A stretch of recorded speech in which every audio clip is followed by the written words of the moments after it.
Welcome to Solved, because if we don't tell you how to think, someone dumber on the internet will. My name is Jay, and our other resident solvers are Amanda, Deon, and Erin, who will offer a greeting now. Hey there. Hello. How's it going? Collectively, we produce the venerable, indispensable, not to mention award-winning podcast Best of Left, where humans, that's us, curate progressive media on a chosen topic, creating episodes that are greater than the sum of their parts. On this show, we use those same curation skills to pull together stories and ideas that help us solve some of society's biggest problems. Today, we are going to explain to young men what to do to make women want to have sex with them. So stay tuned for that. Oh my God. Is that not accurate? Is that what we're going to talk about today? I didn't. Is that know not that. accurate? I guess. Yeah. It could be a conclusion. Yeah. That's all anyone cares about. But we begin with the current discussion about macroeconomics and the theoretical impact it is having on men who can't get a date. That's where we're starting. So the real big picture, manufacturing jobs, tariffs, let's get into all of that. Vox has an article, Manufacturing Jobs Are Never Coming Back, written by Dylan Matthews. And this is an interesting take. Instead of looking at the US and neoliberalism or post-Reagan or NAFTA or anything like that, it takes an even bigger view than that. And it says this: as wealth in a society increases, employment sectors change. Quote, the trend is clear. The richer a country is, the fewer workers are employed in agriculture and other primary sector activities.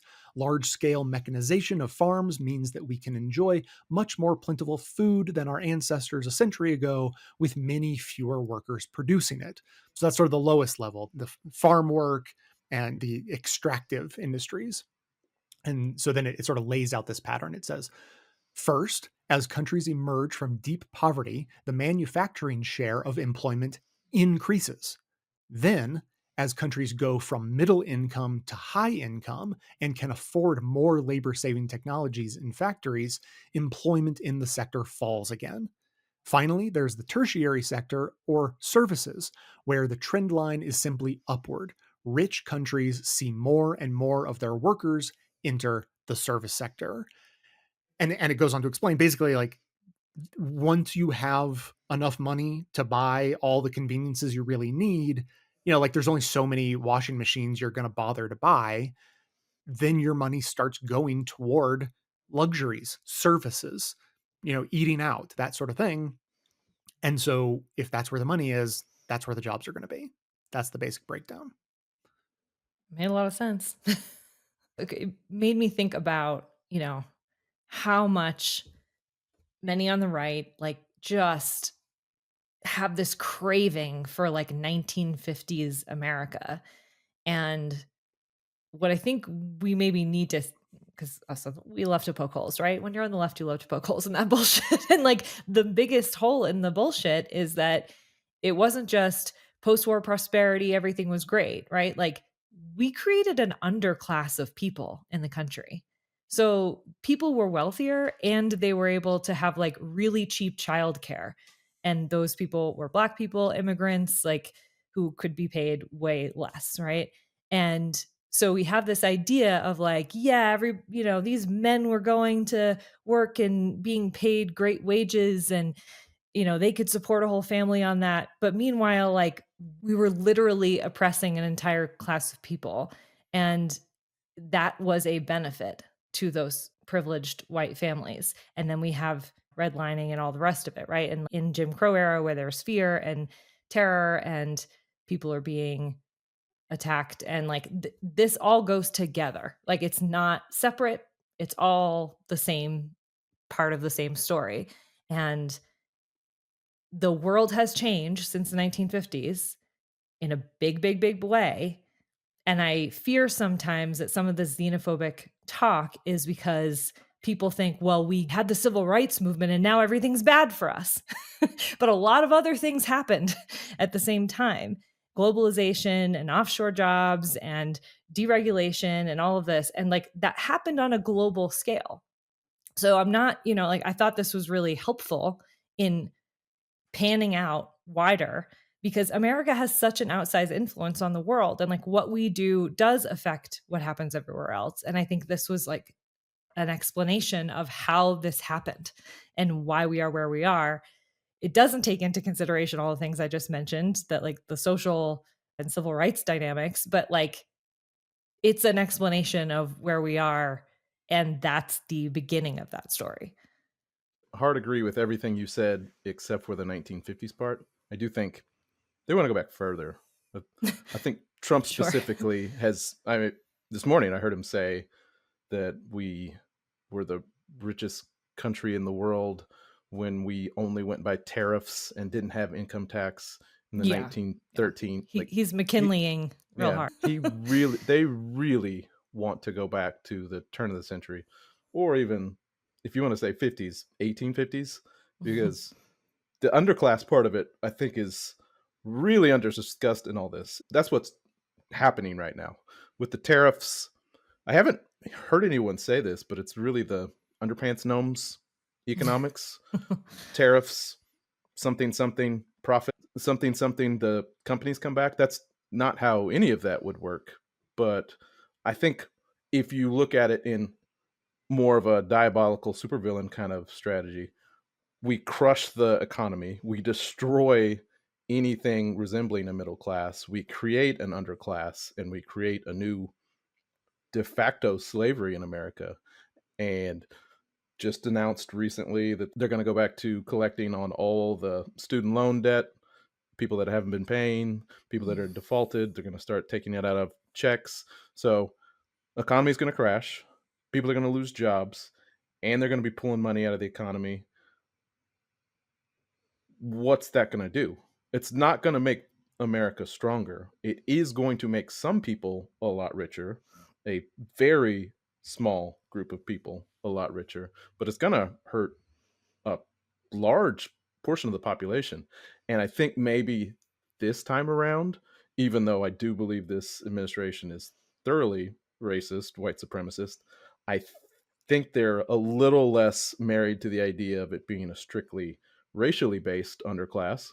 I think they're perfectly okay with just having poor people of all races, creeds, and colors. So they're an egalitarian enslavers, I guess. Is that what? Maybe a new form of slavery? Oh, wow. Don't give them any more buzzwords. I like this idea of a time travel or a time hop. I agree with Deon that I think it's dated further.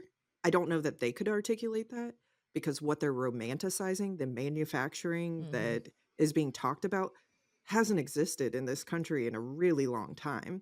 I know I talk about the coconut tree reference, but I just can't help but think like they want to bring manufacturing back here separate from the context of everything else, right? Because they're not taking into account technological advances. They're not taking into account like what the assembly line was created in 1920s. So like people haven't been doing that very physical labor that requires great strength and like so long. We are romanticizing something that hasn't existed in anyone currently alive's lifetime. Yeah. Now, if you want to make a case for like physical labor, like construction's still an option. Like there are still jobs that require physical labor. There's not an appetite for that because we'd rather talk about, oil industry, things like that. That's the manliness and stuff that we can get behind. So yeah, we had this underclass. We still have an underclass in America, but we've really outsourced it. Like we've decided we don't really want the underclass to be Americans anymore. We want it to be people in China, people in India, people in Bangladesh. Like they can be the underclass because if you have insatiable rich societies, and that's more than just the US, the West, the rich West, that are so much richer than everyone else, then someone somewhere needs to make all the stuff. And it creates a race to the bottom, not only in wages, but in labor abuses. And then you get an underclass, you just pushed it outside your home country. Right. And so some of the argument that is being made is that in a perverse, America first, xenophobic kind of way, and all tied in weirdly with masculinity that we're going to get to, is that some of those really shitty jobs should be brought back to the US, and that would be great. Yeah. What this Vox article also points out, though, which I had not heard before, is that all of the conversation is about national manufacturing and what gets outsourced. But they also point out that global manufacturing Yeah. has peaked, Mhm. or at least manufacturing jobs, because efficiency keeps going up. So we can keep making more and more crap with fewer and fewer humans involved in the More process. So it's robots. not just about offshoring jobs. They're actually declining, like the jobs are declining worldwide because of both efficiency in manufacturing and standards of living keep going up around the world.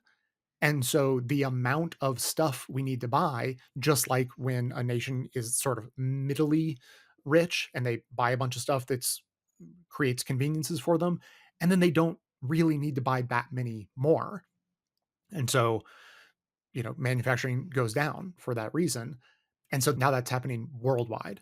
So, in essence, it should be thought of as a good thing that that is happening, but it doesn't mean that there aren't bad sides to it. I mean, like, I could grant, as I usually will, that the right's gripes about something probably have a seed of truth.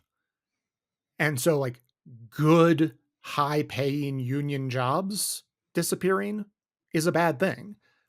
Why they're disappearing, that's when we've diverged completely. They think it's women and anti-masculinity in the culture, and maybe combined with Democrats who signed NAFTA or something like Mhm. that. And we would argue it's a lot more complicated.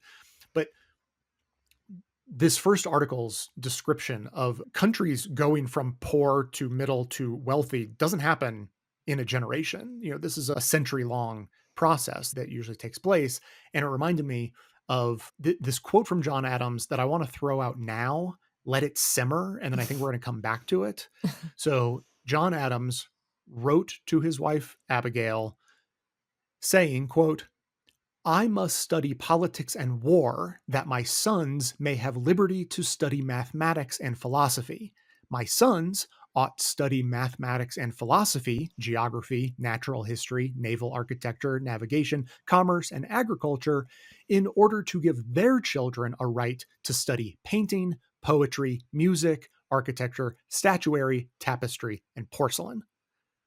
So his argument is that there is a sort of natural progression that allows people intergenerationally to build on what was done before so that we can live sort of more comfortably, do less dangerous work, focus on sort of like the higher aspirations of humanity rather than constantly, digging around in the dirt, which is sort of the argument that we're getting to from the incels and their allies, that men need to always be doing dangerous, laborious work for the sake of society.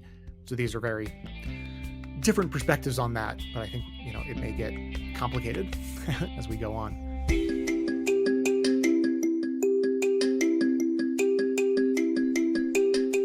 So to explain this theory of masculine work and the importance of it, again from Vox, they wrote "The Strange Link Between Trump's Tariffs and Incel Ideology," written by Constance Grady. And there's a segment of men who feel that women's progress toward equality has made them romantically unattainable, but that this progress comes due not to, well, I don't know. To be honest, I haven't dug deep enough to feel like I can really grasp their argument, but I think I've dug far enough to know that it doesn't quite fit with reality. So they sort of argue that this progress is due to fake, worthless jobs that they refer to as email jobs that are often in the government being paid for by tax dollars. And they build this little foundation and then put their ideology on top of it. So the article says, quote, These men read Trump's economic policy as a project of redistributing money and jobs away from women and back to men, ultimately for men's sexual gain. Doge slashed away the email jobs in the government, they argue, while tariffs will force a recession that will ultimately kill the email jobs of the private sector. Meanwhile, tariffs will bring manufacturing jobs, which are understood to be the rightful domain of men, back to the US. By the time the process ends, they believe, men will be gainfully employed, and now destitute women incentivized to sleep with them, and the world will be restored to its proper order. So, Do- obviously, like, just to quickly clarify, the article points out that's not going to happen. None of those things make sense or will play out the way they imagine and fantasize. And it says, quote, "What's true is that tariffs are likely to make women's lives disproportionately worse. The tariffs are expected to raise costs for American families by as much as $3,800 a year. And that burden will be carried most heavily by the people who are already poor. And women make up the majority of America's poor." Slight comment from the writer says, yet they still won't sleep with those men on X. So they're probably barking up the wrong tree on multiple levels there. But that's the sketch outline of how they imagine these tariffs are going to work, and how you end up with people effectively cheering on a recession after having just been decrying the price of eggs a few months ago. So the conversation around manufacturing is really hitting a 2016 note. So kind of over it, kind of old. Like maybe we need to update these. But part of it was about mining jobs, bringing mining jobs back. And so, like, me thinking about it, who is not in the same box of masculinity and gender roles as maybe a white male living in that area is, right? So I automatically thought about how miserable those miners were, like how terrible the day to day life was of a miner, how they weren't happy. You can look at, drinking levels, things like that. Like it wasn't a good golden era for that class of people. And I don't know why it's romanticized, but it kind of led me down this hole of information where I found a study that came out in 2022, 2023, and it was about black lung because that was a huge thing. They passed some regulations that did reduce it. You saw rates that stayed consistent, but they didn't rise.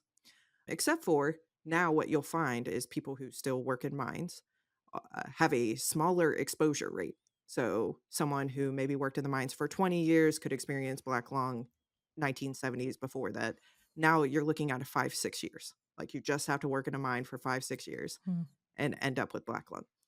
So I'm like super confused about this Republican state who wants to bring manufacturing back, also wants to deregulate everything.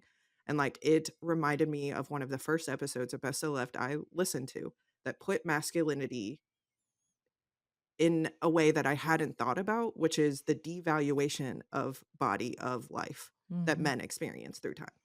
And I think one of the clips that it was specifically about video games, but I'm thinking about these jobs of like, what is it about the connection of danger, of physical harm that turns it manly? And like that has sat with me. Like it makes me look at this with a lot more empathy and a lot less anger than I may have previously. Yeah. So, based on my experience in the climate movement many years ago and going to coal country and speaking with the people who lived there, both climate change activists and those who they were trying to convince that coal mining was not the future of Southwest Virginia, my basic takeaway was an understanding of how deeply emotionally attached Mhm. people in those regions are to that kind of work. And it's not the work, it's the fact that their fathers also did that work and their grandfathers also did that Yeah. work.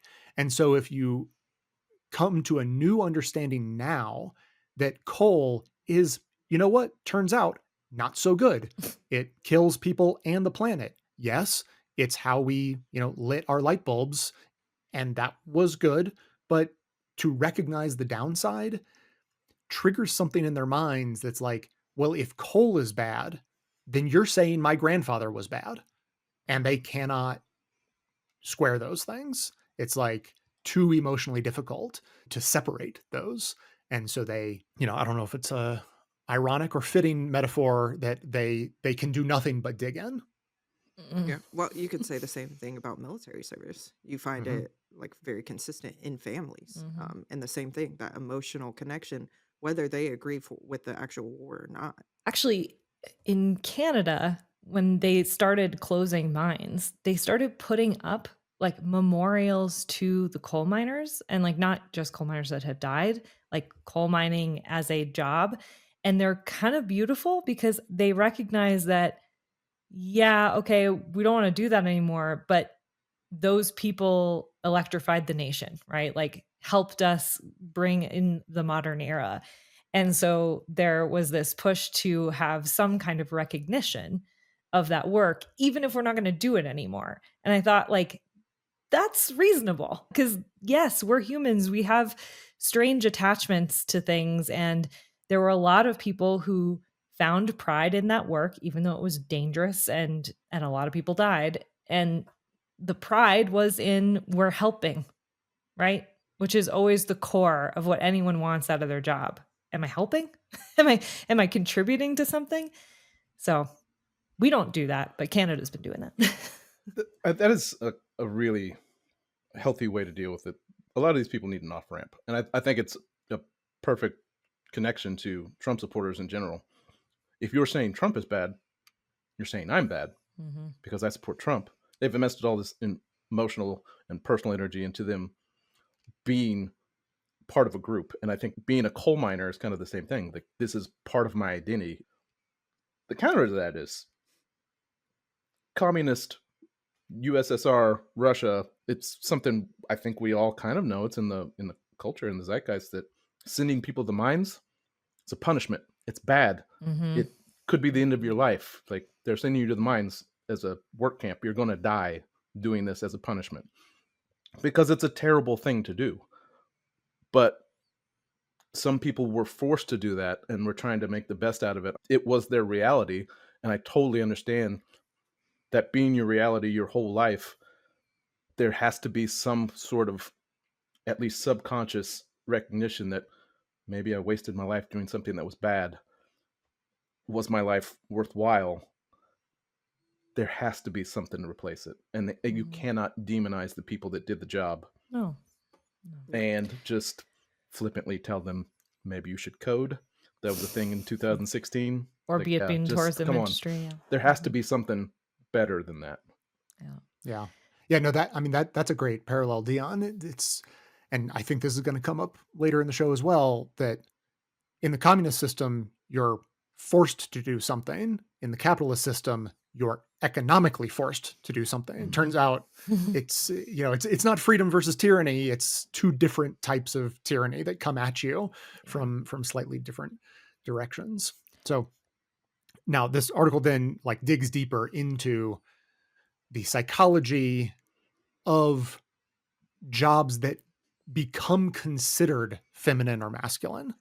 And that is what a lot of the fight is about now, is like manufacturing is masculine and office jobs are feminine. So it says, quote, as a culture, we consider jobs more valuable, prestigious, and worthy of financial remuneration when we associate them with men. If we come to associate them with women, the job in question loses prestige and its salaries stagnate. At the same time, men in large numbers will start to leave the now feminized profession, thereby increasing the impression that it is properly women's work. Another way of saying this is that the angry men of X don't hate women who work in offices because they took away the jobs of hardworking men. Men stopped working in offices because women had started working in offices too, and our culture hates women. That is such a succinct and so much better of an explanation of the changing dynamics, right? Like earlier in the article, the writer describes the archetype of the 1950s man in a gray flannel suit working in an office as a quintessentially masculine job, doing serious business for a serious salary to seriously take care of their families and receive serious respect for their efforts. And now, our perception of office work has changed, but why exactly? So it continues on, quote, office jobs, thoroughly feminized, are held to be worthless, pointless, producing nothing of value. The only thing to do, according to this worldview, is to sweep the jobs away and replace them with good, honest factory work and push the women who held them into marriage or sex work, here considered to be equivalents. Another parallel is the paving of public pools. Public things are good until black people start using them. And now we got to get rid of all the public services. Mm-hmm. Office jobs are good until women are doing them. And now they're terrible and they're weak and they're terrible and they're making you feminized and terrible. Misogyny, patriarchy, the core of all of this. White supremacy, sexism, racism, they're bad for all people involved, all parties involved. They turn relatively good or neutral things into bad things or good things based on who's using them at the time. So I do find it interesting. I think we do need to just say this is not all men don't think this way. This is a segment of the population. Hashtag not all men. Hashtag not all men. I'm so glad someone finally said it. But let me tell you why I'm saying this, because yes, our culture does hate anything feminized and hates women pretty profoundly. But this article highlighted for me, well, it's a mirror world thing. Like Naomi Klein talks about it. It's a total mirror world. They see women, I think the quote is, and this is from somebody on Substack, Cartoons Hater on Substack. They believe women are part of an oppressor class who has for some reason been granted unfair degrees of privilege in the form of being hired for fun, pretend jobs. In this reading, they're talking about a TikTok video that was going around. The Australian skincare executives, these are like women who are in the office, like dancing, being silly, doing a funny video, are callously celebrating their oppressive privilege by filming themselves dancing. And this view, so later on in the article, they kind of expound on this. Like this view, one of the men being quoted here says, like, girls just being silly is okay, explains one of the men. Girls just being silly on top of the ruins of bastions of masculinity that they just destroyed, sending millions into despair, is not okay. The hyperbole. Like, oh my God. Calm down. First of all. The hyperbole. The hyperbole. I mean, the entitlement is so strong here. And what I find fascinating about it is there are plenty of smart men climbing the corporate ranks with quote unquote email jobs. Women are not the majority of corporate America. Women are not the majority of CEOs in corporate America. Like, we're still trying to catch up. So this idea that women have taken over is, I mean, it doesn't hold up. But they also seem to feel, this group, this segment, if they aren't automatically handed those jobs, then it must be women's fault.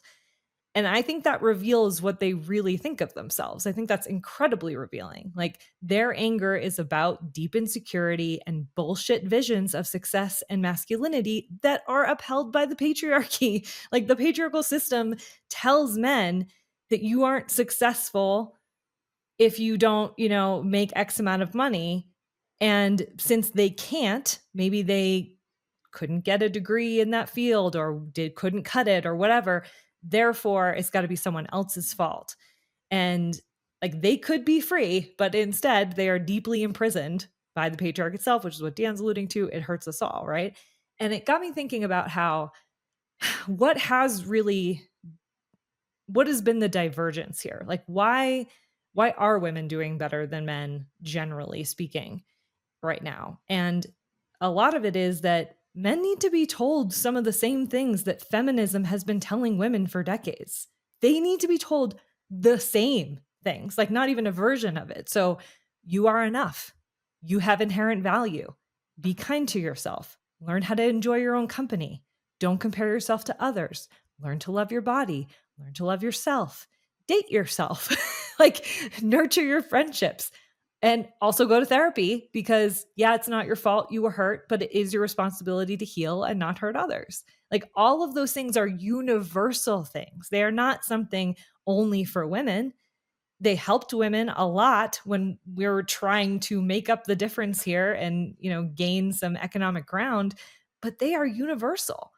And women have been allowed to lean into them, and men have told each other that's all bullshit, to their great detriment.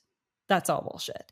And I'm gonna quote Bell Hooks, because I'm gonna quote her a few times today. One of her amazing, amazing books that everyone should read, The Will to Change: Men, Masculinity and Love. She says, to create loving men, we must love males. Loving maleness is different from praising and rewarding males for living up to sexist-defined notions of male identity. Caring about men because of what they do for us is not the same as loving males for simply being. When we love maleness, we extend our love whether males are performing or not. Performance is different from simply being. In patriarchal culture, males are not allowed simply to be who they are and to glory in their unique identity. Their value is always determined by what they do. In an anti-patriarchal culture, males do not have to prove their value and worth. They know from birth that simply being gives them value, the right to be cherished and loved. I mean, that gives me chills. Everything she writes gives me chills, but men are not being told that. Women are right now. And so we got to shift the message here. There was a deficit in what we told men, and we need to fix it. That was beautiful. And I know we're leading with empathy, but all of these guys are unfuckable losers and they shouldn't be in charge of anything. And they should, as an empathetic call to them, stop being an unfuckable loser. And I'm not just talking about the people that are in their basement playing video games. I'm talking about Elon Musk, the richest man in the world, is an unfuckable loser. And no amount of money or success or climbing a ladder will get rid of that. It's a mindset. It's not about money. They don't think other people have value. You're saying fix the men we already have the problem with. This is about starting with the next generation. Because you cannot. Oh, no. There are a lot of men out there right now, especially ones who think like this, who are more than a project, right? They're probably not going to come out of this. But what we can do for the future is try to think this way. As a person who's worked with adolescents in group home settings, I do think maybe this is wrong. Maybe this is just a personal opinion, but I think there is a cutoff age where deep insecurities can be fixed. I think we do need to start with a younger generation, because at a certain point you become who you are, and that's just who you're going to be. And maybe that's cynical and maybe that's wrong. I'm open to being wrong about that. But I'm thinking of that quote, I'm going to read it. That stupid quote that goes around, that hard times create strong men create good times create weak men, and weak men create hard times. Oh, God. These guys think they're the hard, strong men. They're the weak men making things harder for everyone. Like, if you want to take that quote on its face and say it is accurate, they're the weak ones making things harder for the rest of us. And the weakest men in the world right now are running the country, and they're going to make things harder for all of us. I might disagree with your assessment of who those men think they are. I don't even know that they think of themselves as hard men. I think they want to be hard. I think they want to have like a hard struggle, physically demanding, tear down their body so that they, end up in a hospital in their 50s. Like, they want to be those guys because they've romanticized that vision of the work that used to be done. And they're like, I want to be hard, but I can't. I don't have that job. There aren't those jobs to make me into the type of man I want to be. And so their answer is crash the global economy to bring those jobs back to their personal town. I think maybe like giving all the benefit of the doubt that they're like, no, we're not the tough guys, but that's not our fault. Like imagine that. Imagine if these incels had a structural view of it, which is, of course, the mirror world version of our structural view of it. And they're like, no, it's structural. I'm a weak loser, but it's structural. And so they envision that world of weak men who came before made these hard times. And so now we need to bring the hard men back. I wanted to add a separate caveat to what Deon said, which is there might be a cutoff age under the current system, culture, and society that we live in. I do not think that in a healthy society would be the case. But then again, you probably wouldn't see a lot of the behaviors and ideologies that we have if we were Right. so I'll chase my tail on that.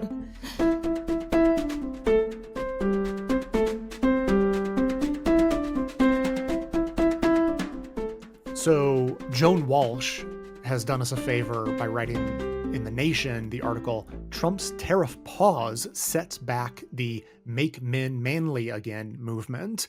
And I just appreciated this article because they pulled together a bunch of quotes that are all horrifying, but we didn't have to go look for them ourselves. So one of our favorites from Fox News, Jesse Waters, said, Oh. when you sit behind a screen all day, it makes you a woman. Studies have shown this. If you're out working, you are around other guys. You are not around HR ladies and lawyers that give you estrogen. And Joan Walsh grants that he maybe was joking a little, but that is absolutely how he talks, to say ridiculous things and frame it like I'm just joking, but he ends up just not making sense. I enjoyed that Janine Pirro shut him down. She was like, you look at a screen all day. Yeah, It's not who I exactly. expected to come at him. No, absolutely. And another layer to that is the audience is viewing it like through a screen. The people receiving the message are also Oh, but they're behind not screen. working. Also not them. What? It's Yeah. the other guys that are. Oh, okay. What Yeah. are you talking? Oh no, that makes my Yeah. brain hurt. You said I was weak for watching you on the screen. There's also a quote from Trump on coal miners, basically saying, well, he says, one thing I learned about coal miners is that's what they want to do. You could give them a penthouse on Fifth Avenue and a different kind of job, and they'd be unhappy. They want to mine coal. That's what they love to do, which is not correct. It's much more complicated than that. We already covered that with the emotional. If you plucked someone out and put them in a penthouse, they might think, oh, this is nicer than blowing up mountains. Trump also harkened back to Hillary Clinton and mocked her for saying that coal jobs could be replaced by high-tech manufacturing. Meanwhile, at the same time, his trade representative was promising that the tariffs would bring back exactly those kinds of jobs. Like how this fits into the manly work, I will never understand. The trade representative says, quote, the army of millions and millions of human beings screwing in little screws to make iPhones. That kind of thing is going to come to America. Oh, hooray! Like, hooray. Yeah. Wow. Screwing in little screws. Like, women will be throwing themselves at your feet if you have a job screwing in little screws. That sounds like something from The Onion. Just like for the record, know, that it sounds like doesn't. something from The Onion. I can't believe Yeah. they're saying this shit out loud. It really is stunning. Yeah. And here's, Amanda, you mentioned therapy, and here's the rejoinder. Yeah. A MAGA douche on Twitter who claims to have worked for both George Santos and Matt Gaetz. Wow, that is quite a resume. That guy should probably be in jail. Whatever he's done Yeah. in the past. Yeah. Yeah. Yeah. So that guy says, men in America don't need therapy. Men in America need tariffs and Doge. The fake email jobs will disappear. Kitchens will be filled and sandwiches will be made. Yeah. Yep. Oh, so sexism. Cool. Yeah. Yeah. I love that they don't need therapy. They need tariffs and do it. Like it just reinforces they don't even understand how therapy works or what it is. Like the idea that your inner world problems can be fixed by external outer world changes, you might be able to make some change that way. Sure. Like I can get down with that. Certainly in the environment we live in generally, people aren't doing well. So changing some of that would definitely help. But when you have personal wounds, which a lot of these men do, like I don't even have to know for exactly what happened to them. It is very clear that they are wounded and lashing out, and they're like hurt animals, you know? And I don't mean that in derogatory way. I mean like they're acting like a herd animal.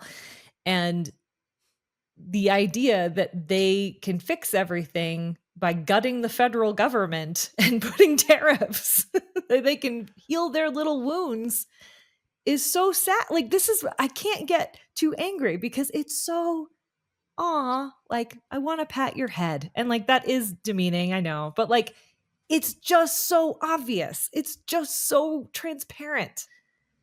Yes, I just had the thought of, Deon calling them unfuckable losers, but like not in a derogatory way. So think about these guys, like the pull quotes you just used: Trump, Jesse Waters, and clearly criminal who worked with Matt Gaetz and George Santos. Don't know who he is. What jobs have they done their whole lives? They are doing exactly the jobs that they say are female now. They are feminine and making them weak.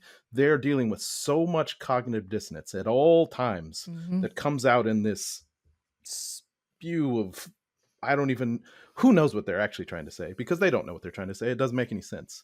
And I will cop to my own toxic masculinity here. This makes me so angry. I'm so angry. I think Jesse Waters, I've said this many times, and I do believe this, has the most punchable face in the world. Like, something about him makes me feel rage. And that's something I should go to therapy about. And therapy is when a man goes to talk to a person and becomes a woman on the other side, right? Yeah, apparently. That's therapy. I think Jesse Waters might have said that. Is it a good time to read a Bell Hooks quote about anger? Oh, it'd be great. Is that appropriate? Just real quick, Erin.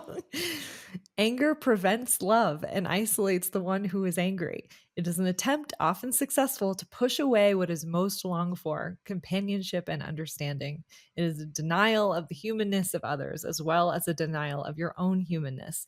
Anger is the agony of believing that you are not capable of being understood and that you are not worthy of being understood. It is a wall that separates you from others as effectively as if it were concrete, thick, and very high. There is no way through it, under it, or over it, certainly.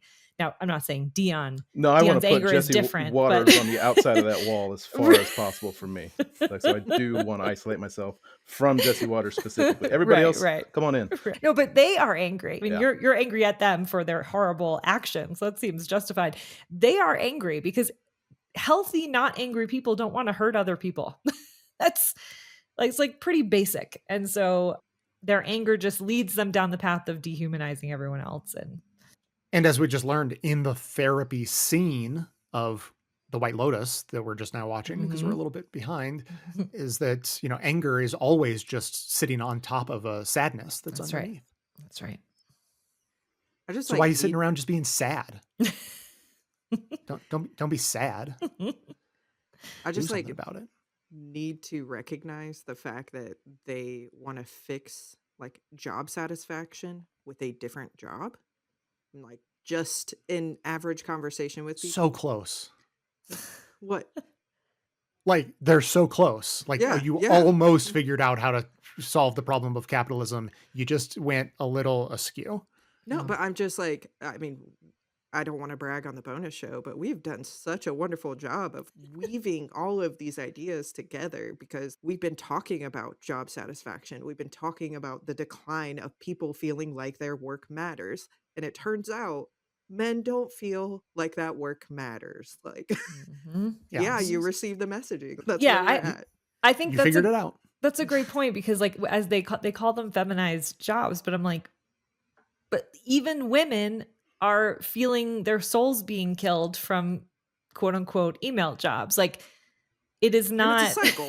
Like, right. It is a cycle of men have dominated certain fields, they move on to others, they come back. Like we've been and humans have been alive a long time, and like we have seen a lot of turnovers in sections of jobs, and like yeah, this is what happens. But Yeah, but even beyond that, like the jobs themselves, even for women who are in these positions now, they're not always they satisfying. suck. Like Yeah. they're very like Of course not. bland Of course. and are valueless in a lot of ways. And so like all I'm trying to say is that their idea that it's not the job itself, that it's the person that holds the job is wildly misdirected, you know? Yeah, exactly. So this is all the perfect transition into David Graeber's take on bullshit jobs.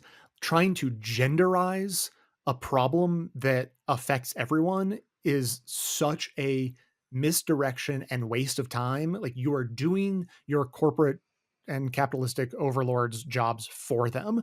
So you could listen to this conversation and until this moment be under the like misapprehension that we're defending the status quo or like actually office jobs are great. That's not the point at all. As I said, so many right-wing gripes that go like way off the rails and end up making no sense with their conclusions start with a seed of truth.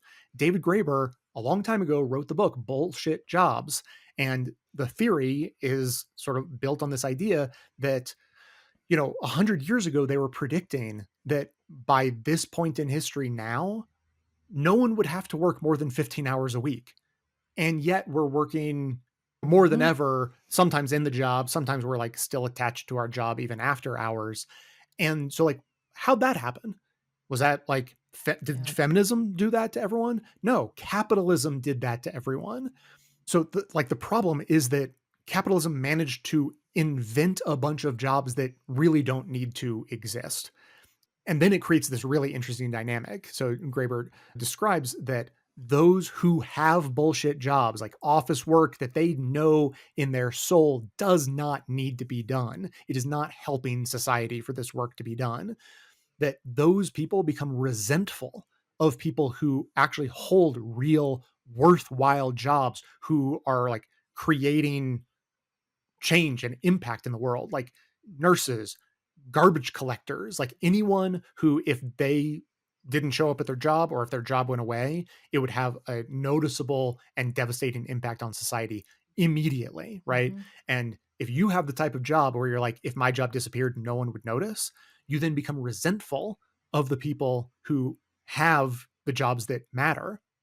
So Graeber says, if someone had designed a work regime perfectly suited to maintaining the power of finance capital, it's hard to see how they could have done a better job. And he concludes, clearly the system was never consciously designed. It emerged from almost a century of trial and error, but it is the only explanation for why, despite our technological capacities, we are not all working 3 to 4 hours a day. And so that is the scenario we should have. We all know the terrible scenario we are living in. And it is this conflict between the existence of bullshit jobs, the contrived necessity for everyone to work 40 hours a week when we really don't need to keep humanity humming along just fine. And then there's this working class tension between people with valuable jobs and people with bullshit jobs who end up like angry about each other or resentful toward each other instead of aiming higher and actually focusing on the system or the people at the top of the system where we could actually try to make some progress.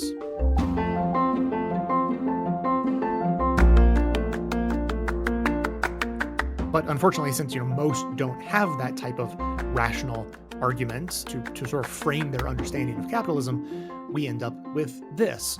Our next article from GQ magazine, The Sigma Grindset, TikTok's toxic worshipping of Patrick Bateman is another sign young men are lost. And so it's what are we at? Like the 25th anniversary of the release of American Psycho? Something like that. Probably. So it's been coming up a lot recently. And so this article says, American Psycho's Patrick Bateman has been a problematic poster boy ever since Christian Bale's take on the Wall Street murderer hit cinemas in 2000. For 2 decades, plenty of men have been keen to copy his workout, Seiko watch. By the way, I don't know how to pronounce Seiko or Psycho watch, Seiko. It's Seiko. And Seiko, like, I'm proud to not, I'm like, I couldn't possibly have less interest in knowing how to pronounce the names of premium watch brands. They're copying his watch, his suit collection, but now, thanks to a new subset on TikTok, his hustle mindset and hatred of women are being put on a pedestal too. Welcome to the Sigma grindset. And it sort of just goes on to describe that this idea merges a bunch of already existing and toxic ways of thinking, which include grind culture, which, by the way, like a week and a half ago or so, I tried 1 day of grinding because I had so much to do. I was like, I just need to get through this. And it took me like a week. Oh, it took me a week to recover. It was awful. Yeah. And also, we don't use that word in this house. So, well, I was not a fan. Much to Amanda's dismay, I described my day as a grindset day, ironically. So combining grindset, internet nihilism, workout content, which basically combines to a subculture of shit posting memes and glorifying a dubious male archetype. Sounds great. I totally understand why people would be attracted to it. This show is has the Amanda principle. Yep. Big time. Amanda. Just like Fight Club. Yeah, Fight Club. I don't think this fits. I really don't, because Patrick Bateman is a serial killer. He's a serial killer. I cannot imagine the scenario where you misinterpret that the guy quoting the Huey Lewis lyrics to Jared Leto before he hits him in the head with an axe is secretly the good guy. He's not. He's a killer. He's violent. They like this about him. This isn't a misunderstanding of like maybe he's a good person. They think he's a bad person, and they think that being a bad person is a good idea. But it turns out he's hallucinating. He didn't really kill those people. So he actually just looks cool and is buff and rich and hates women, but didn't really kill them. And is schizophrenic and doesn't know what reality is. So either there is no way to misinterpret this movie as he's a good guy. This one it's the most kind of depressing aspect of this culture is just the open celebration of things that I thought, because I watched Sesame Street, we all thought was things that we thought was bad. Like as a kid, none of this was good.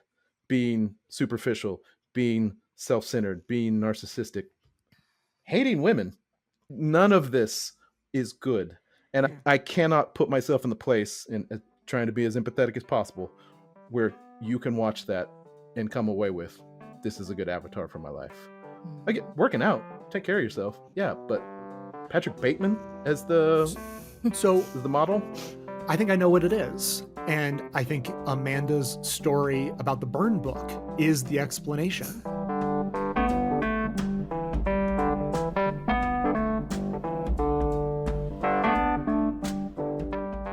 Hey there. So 2 things happened. First, it ended up taking us a full 2 hours to solve the problem of toxic masculinity, longer than I expected, particularly by our standards.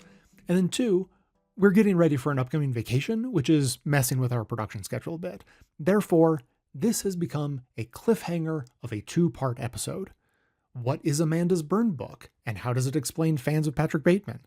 Are either Megyn Kelly or Matt Walsh capable of saying anything that is correct about the dating world? And if it's not the Sigma grind set, what is the real way for men to get women to be interested in them? Find out next week on the dramatic conclusion of Solved. In the meantime, we did make you a song to help drive home the points in part 1. You've built yourself a fortress based on a fear of being weak, where worth is measured by the power and status that you seek. But the enemy was never those who fought for equal ground. It's the system that exploits us all while profits know no bound. We're taught to hate what's feminine, to scorn what women do. A weaponized, fragile pride, a lie we thought was true. The hatred of the feminine runs deep within our veins, while capitalism's iron grip is what truly causes pain. It's not the changing gender roles that steal our dignity. It's the system built for profit, blind to humanity. The Sigma grindset culture, a desperate masquerade, where Bateman's empty violence is worshipped and displayed. A cocktail of resentment, insecurity, and rage, blinded to the puppet strings of capitalism's stage. The bullshit jobs that crush our souls aren't women's fault at all. It's capitalism's endless need to keep us in its thrall. The hatred of the feminine runs deep within our veins, while capitalism's iron grip is what truly causes pain. It's not the changing gender roles that steal our dignity. It's the system built for profit, blind to humanity. From coal mines to hustle culture, the poison stays the same. Pride in work that breaks your body is a dangerous game. Yesterday's men wore their scars like badges on their chest. Today they brag of burnout, no weekends and no rest.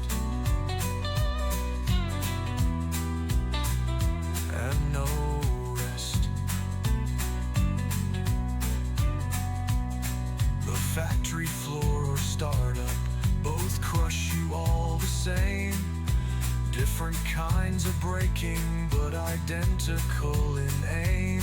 They've sold you self-destruction dressed as masculine ideal, convincing you that worth comes from how broken you can feel. The hatred of the feminine runs deep within our veins, while capitalism's iron grip is what truly causes pain. It's not the changing gender roles that steal our dignity. It's the system built for profit, blind humanity. So let's tear down these walls of hate, these prisons made of fear, and build a world where work brings meaning, so we can persevere. No more toxic idols, no more scapegoats for our pain. Let's face the